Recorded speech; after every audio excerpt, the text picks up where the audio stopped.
You guys like road trips? Anybody? Put your hands down. We're not going anywhere, kids. I know, I see it's my daughter that raised her hand high. Love you too. All right, Daddy's working.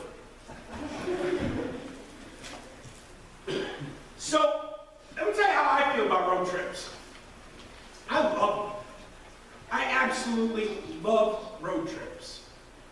When I was in college, I remember a summer that I was living on campus. And my buddy Russ was living there too, and his girlfriend lived up in the Upper Peninsula, up in a town called Brimley. And he comes to me, he's like, man, I haven't seen my girlfriend, and I just miss her, and blah, blah, blah. And I was like, dude, we just need to go. Let's just go. So what are you talking about? Let's go. Let's road trip up there and see. And we can get out of here and just go have a good time. Let's go do this. And so he said, okay. Now I'm going to date myself a little bit here, but we put together some mixtapes. We called them the Brimley Adventure. There were all these songs, and munchies in the back, stuff to drink. We went up there. It was one of my fondest memories ever from those years. But what I've noticed over the last few years is that road trips have evolved into a different type of animal. And for those with young children, or those with older children who used to be young children, you're going to know exactly what I'm talking about here. Because it's different. It's different now. You start off with the "Are we there yet?" No, we're not. And then a little bit later, the "Are we there yet?" evolves into "I'm bored." Okay.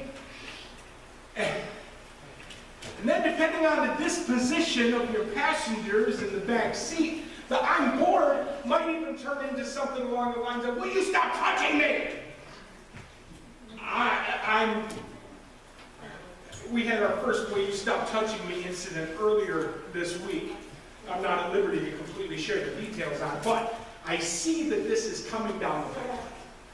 And the one thing that I thank the Lord for is that when we go on road trips now, I don't have to deal with unfolding a map or any of that business, because we've got something called the Global Positioning Satellite, the old GPS. I rely on that GPS because there's no way I'd be able to get through all this without that sort of thing. So we pick up the story this week, and we find that Israel is on a road trip. And Moses is in the driver's seat. They're headed toward the promised land, their destination, the land of milk and honey. Only the thing is, with this particular road trip, Moses, in essence, has 1,000,000 kids in his backseat. And they're fussing, they're fighting, they're being impatient, they're full of questions, endless questions at that. But Moses, too, was fortunate. He did not have a map. He also had a GPS, the God Positioning Satellite. Okay? He had that divine GPS. The Israelites on this road trip, they were full of complaints. There were 3 major complaints that they had. And those are detailed in the book of Numbers in chapter 11 and 12. Their first complaint was the hardships. See, it was difficult to move 1,000,000 people through the desert and care for each and every one of their needs at all times. That's a tough thing to do. They began with fear and concern for their survival. Road trip was doomed from the start, but God had a plan. God had an answer. He provided water when they were thirsty, and he provided this little miracle. I'm sure we've all heard of it before, the whole manna from heaven thing. So they had food. Interestingly, manna is translated as, "What is it?" It's because they didn't know what it was. They just knew that they could eat it, and it was getting the job done. Which led them to their second complaint, was the food. The And that's literally all they were eating. Manna for breakfast, manna for lunch. Honey, what's for dinner? Oh, that's right, manna. They were tired of it. They wanted meat. They were looking back to the old days when they were in bondage, thinking it was still better back then because I might have been a slave, but at least I had a steak every once in a while. So God heard them, God gave them meat. And then the third complaint was the leadership. They were unhappy with the driver. And a lot of this happened to come from Miriam and Aaron. Now, whether it was some case of sibling rivalry, the brother and sister, blah, blah, blah, blah. Whether it was that, or maybe it was just an outward expression of their fatigue from this long journey. Whatever it was a complaint that stopped the progress of the entire camp for a whole week. And that's a demonstration to us that sin, the sin of one person, can affect many more around us. This is true even today in the church, in the community, as well as within our own families. What we do affects everybody around us. And sin, turns out, has a way of hurting more than just you. It can hurt all those people around us too. But there's a certain element of the road trip that everybody wants to avoid. It is the absolute worst thing that can possibly happen on a road trip. I'm talking about the wrong turn. Now, we've had a little bit of time to get to know each other, gathered a bit from my personality. And one thing that you might think is that, well, that Pastor Jamie, he's pretty calm. Like he didn't get his feathers ruffled all that easy. That's true. I'm very calm. I'm very collected. I don't let things get to me. It's probably how I retain these boyish good looks, right? Still a little bit of life in there. But let me tell you something, and my wife can attest to this. I go from calm, cool, and collected to an absolute crazy person in a split second. And you know when that split second happens? As soon as I miss my exit. I miss my exit, there's not even a transformation. I'm just instantly another person. My little girl can tell when Daddy misses a turn because all of a sudden she'll be minding her own business in the back and she'll just hear this pounding on the steering wheel. And she doesn't even need to look up. She knows, oh, we must have missed a turn or something. I hate it. Oh my goodness. But as we continue through the next 2 chapters of the book of Numbers in the story, we find that the Israelites have fallen into that exact same situation. They're faced with either go straight or turn. And they take that wrong turn at Kadesh Barnea. And the wrong turn can be summed up real quick and easy, like in a very simple dialogue that consists of 3 words. Those 3 words are yikes, so, nope. I'll explain. Because the Israelites finally arrived at the land of Canaan, the promised land that God was going to give them. But before God was going to give it to them, something had to happen. God wanted this place purged of the inhabitants. Moses assembled 12 spies, 1 individual from each tribe, and sent them out to scope out the situation, take a look ahead, see what they were going to be in for. When they came back, they found a few things. Number 1, they found out that that land was bountiful. Right? Like milk and honey for days. No manna anywhere in there. Real food. Very bountiful. The other thing that they found out was that there were some bad people there. There were Amalekites in the south, Hittites, Jebusites, and Amorites in the mountains, and Canaanites down by the sea. These people were occupying the land that God had promised to the nation of Israel. But not only were they occupying it, but they were defiling that land.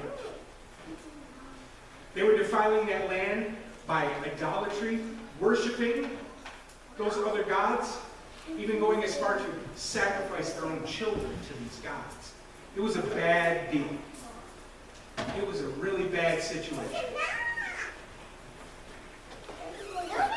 These folks had to go. The spies also made another discovery. And this discovery is detailed in the scriptures in Numbers chapter 13, verse 33. And there we saw the giants, the sons of Anak, which come of the giants. And we were in our own sight as grasshoppers, and so we were in their sight. Yikes, right? Giants. There's schools of thought that like to write off this whole giant thing. Like, I don't know, really giants. I don't believe that. My Bible says giants. I have not been given permission to not take that for its word, you know? I don't have that permission.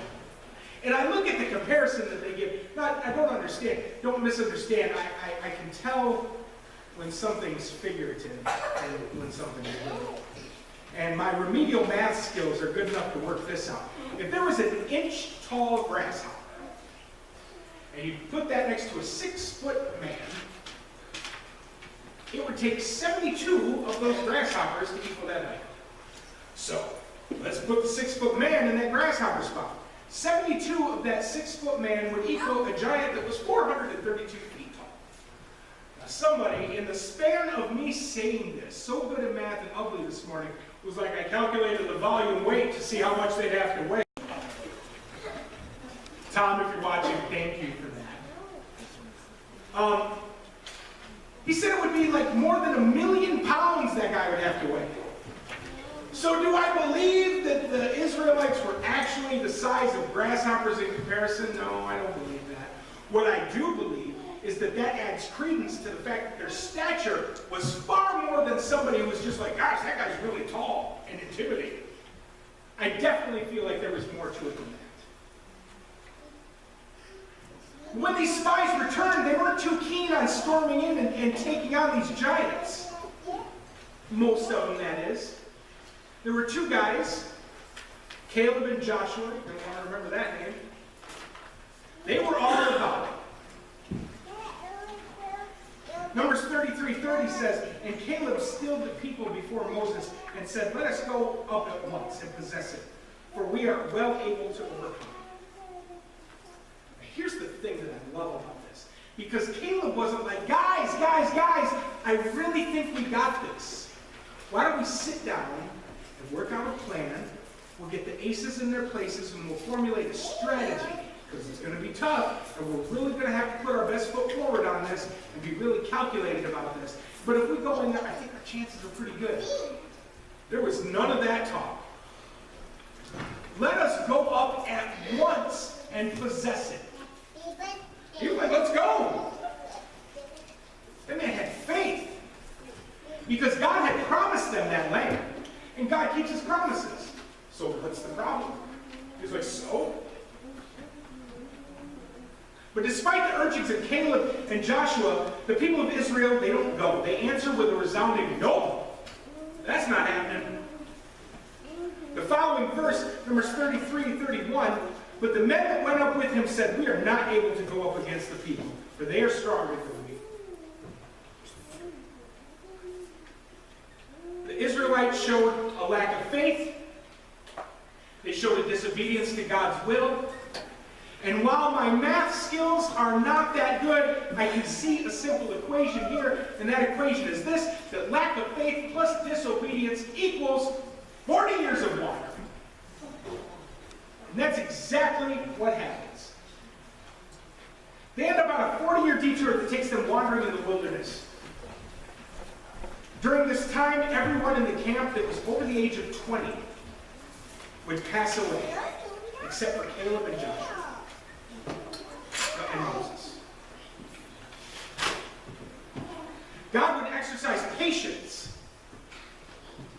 and let a new generation of Israelites come about.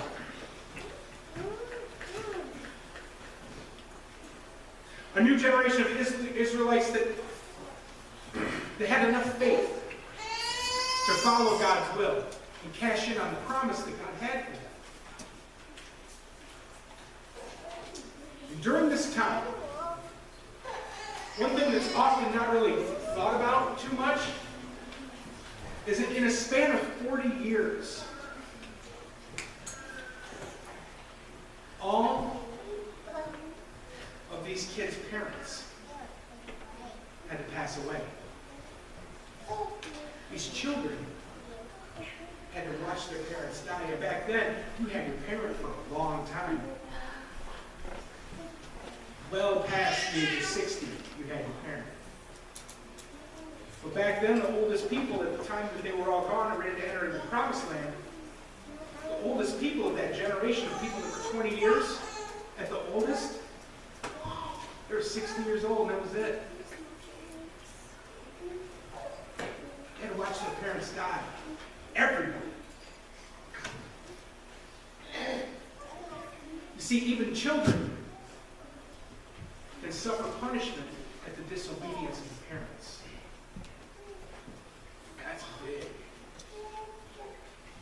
If that doesn't spiritually snap you in the line, I don't know what does.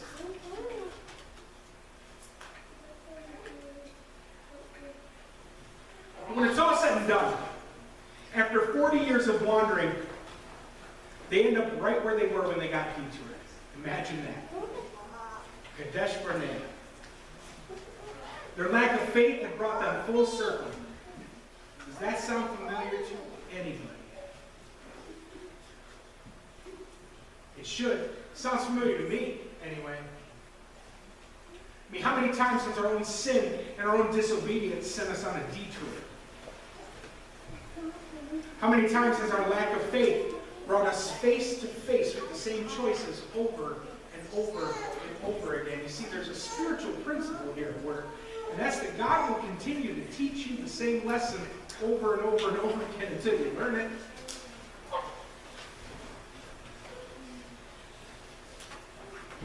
The story takes us then to the beginning of the book of Deuteronomy. At this point, Moses is 120 years old. Before the close of his life, he gives 3 major sermons that are recorded in the book of Deuteronomy. The first sermon that he gives to those people is a review. It's a look back at everything that the Israelites had gone through. A telling of how they got where they're at. The second sermon is a retelling of the law. This is necessary because none of the current people of Israel, save, Joshua and Caleb and whatnot, none of them were alive when the 10 Commandments were given. This sermon in particular also takes up the largest share of the book of Deuteronomy, which, coincidentally, Deuteronomy translated is the second giving of the law, so that makes sense. Sermon number 3 is the ratification ceremony that's recorded in Deuteronomy 32 and 33. We're going to focus on the sermon number 2. In the very end of it, Moses inspires the Israelites to make a choice.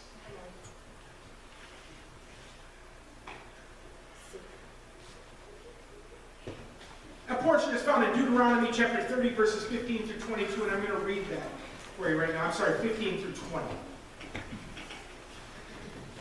See, I have set before thee this day life and good, and death and evil.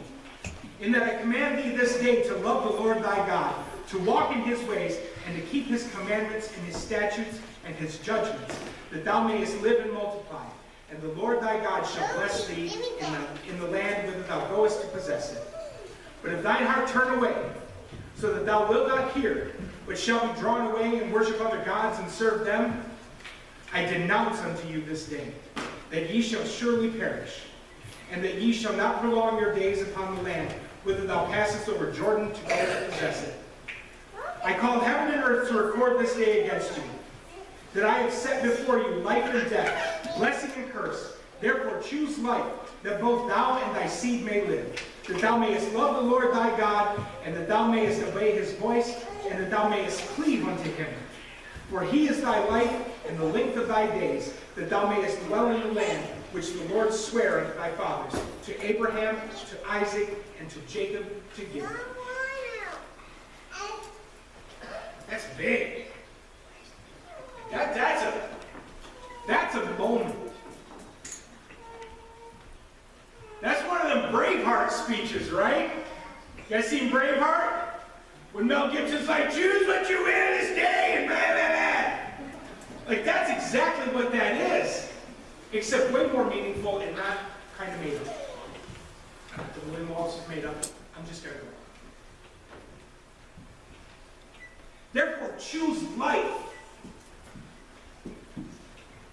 that both thou and thy seed may live. Moses is letting them know that they have a new chance. They can have a fresh start to trust and obey God, to put their faith in that divine GPS. It's a GPS that never drops signal because God is always with them. God is always with us. God's GPS is instructing us on how to live life in the upper story where we find blessing and purpose. God has the whole journey mapped out. From beginning to end, he knows the best way to get us to our destination. He's with us every single step of the way, whether we even realize it or not. When food and water were withheld from the Israelites, it was because God was testing them to see if he would trust them. Because if they would trust him in the wilderness, then they would trust him in the final destination. Their wilderness experience was to be an indicator, a sign to the watching nations about how life works when you put your trust in God. When you put your trust in that God that wants a relationship with you. In order for God's grand scheme to work out, that plan to get all the nations back, the children of Israel were going to have to trust him.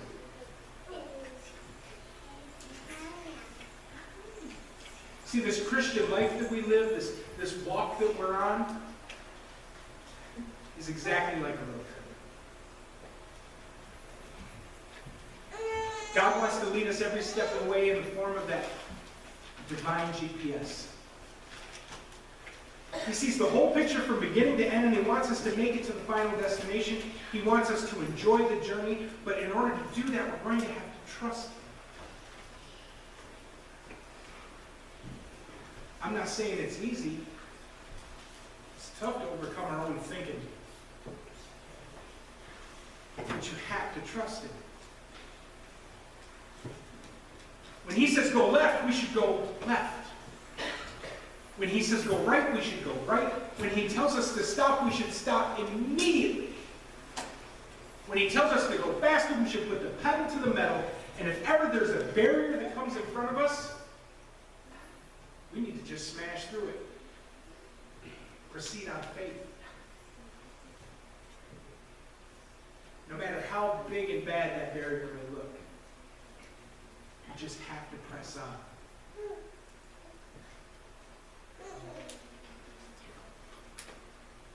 And here's the thing. Going back to the beginning, you see, there are other people in the car with you. The spiritual decisions that you make affect people around you.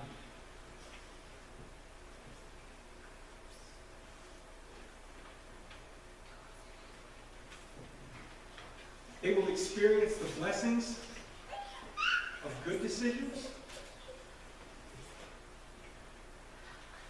And they will experience the pain and hurt of destructive decisions.